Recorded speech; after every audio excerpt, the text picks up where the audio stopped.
Well, good morning, everybody. And let me say a couple of notes of appreciation. First of all, to the Prime Minister of Pakistan and to Field Marshal Munir, who were both incredible hosts.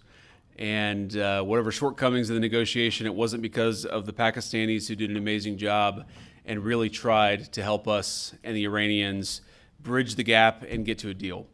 We have been at it now for 21 hours, and we've had a number of substantive discussions with the Iranians. That's the good news. The bad news is that we have not reached an agreement, and I think that's bad news for Iran much more than it's bad news for the United States of America. So we go back to the United States having not come to an agreement. We've made very clear what our red lines are, what things we're willing to accommodate them on, and what things we're not willing to accommodate them on.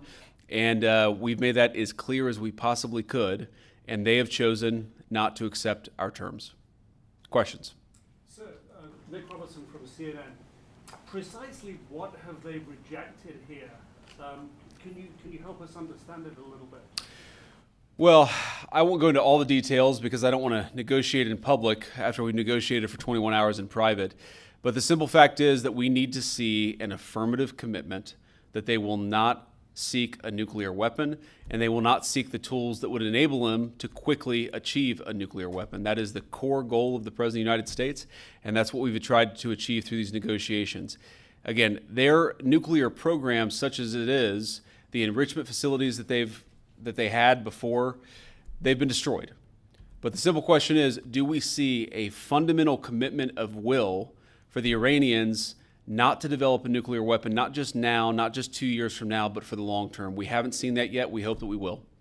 Jen. Was there a framework on anything? And also, did the Iranian frozen assets come up? And did you reach any conclusions on those frozen assets? We talked about all those issues, Jen, and we talked about a number of issues beyond that. And so certainly those things came up. But again, we just could not get to a situation where the Iranians were willing to accept our terms. I think that we were quite flexible. We were quite accommodating. The president told us, you need to come here in good faith and make your best effort to get a deal.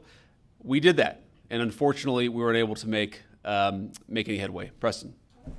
Mr. Vice President, how often did you communicate with President Trump throughout the negotiations? There were reports that there were multiple rounds, where there were breaks in between negotiations. How often did you communicate with the president throughout those rounds, and what was he saying as you were going through these negotiations that you said fell short? Yeah, obviously we were talking to the president consistently. I don't know how many times we talked to him, a half dozen times, a dozen times over the past 21 hours.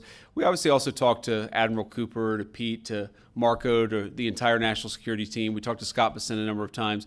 So look, we were constantly in communication with the team because we were negotiating in good faith. And we leave here with a very simple proposal, a method of understanding that is our final and best offer. We'll see if the Iranians accept it. Thank you.